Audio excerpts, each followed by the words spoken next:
আর বাংলা মুখে তার হাসি নাই দেখেছো?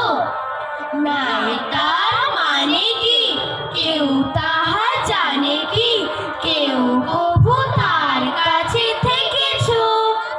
শ্যামা দাস মামা তার আফিংয়ের ধানাদার, আর তার কেউ নাই ছাড়া।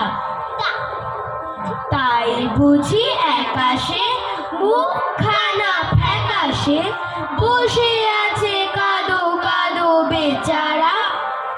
থপ থপ পায়ে সে নাচতো যে আয়েসে, গাল ভরা ছিল তার ফুর্তি। এর মাঝে হলো কি মামা তার মলো কি, অথবা কি ঠ্যাং গেল মোটকে। হুকো মুকো হেঁকে কয়, আরে দূর তা তো নয়, দেখছো না কি রকম চিন্তা। মাঝি মারা ফোন দিয়ে যত ভাবি মন দিয়ে, ভেবে ভেবে কেটে যায় দিনটা।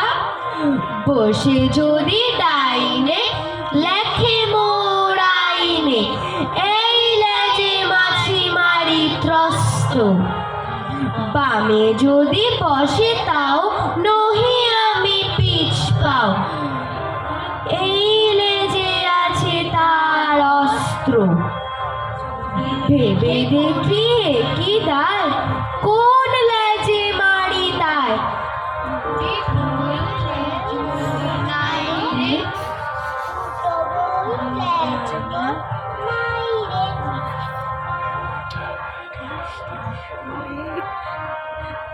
নদীর ধারে যাসে বধূ, ওই যে নৌকোখানা বাঁধা আছে রাজগঞ্জের ঘাটে। কারো কোনো কাজে লাগছে না তো, বোঝাই করা আছে কেবল পাটে। আমায় যদি দেয় তারা নৌকাটি, আমি তবে 100 টাকা রাটি। পাল তুলে দিই 4টে 5টা 6টা, মিথ্যে ঘুরে বেড়াই না কোহাটে। আমি কেবল যাই একটিবার 7 সমুদ্র 13 নদীর পার। নাও সারিয়া দে পাল উড়াইয়া রে, সল সলাইয়া চলুক রে নাও মাছ উইরা দিয়া, চলুক মাছ উইরা দিয়া। হে নাও সারিয়া দে পাল উড়াইয়া রে, সল সলাইয়া চলুক রে নাও মাছ উইরা দিয়া, চলুক মাছ উইরা দিয়া।